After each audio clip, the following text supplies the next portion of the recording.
ចំពោះព័ត៌មានពិតនិងព័ត៌មានคล้ายខ្ញុំចែកទៅលើប្រភព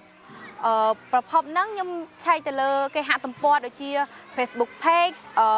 profile ហើយនិងអ្នកតាមដានប្រសិនបើ Facebook Page ហ្នឹងមានឈ្មោះត្រឹមត្រូវមានរូប profile ត្រឹមត្រូវឬមួយក៏មានអ្នកតាមដានច្រើនដែលជាអ្នកស្គាល់គ្នាឬមួយក៏ជាអ្នកបែបគេសៀចែកចាយថាវាជាព័ត៌មានពិតបើព័ត៌មានคล้าย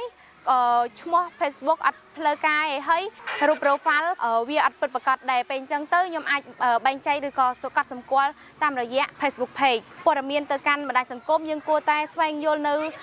ព័ត៌មានពិតឬព័ត៌មានคล้ายដើម្បីជៀសវាងការចែករំលែកព័ត៌មានមិនពិតធ្វើឲ្យសង្គមនឹងវឹកវរដូចជាអ្នកលេងបណ្ដាញសង្គមដូចជាគាត់ជា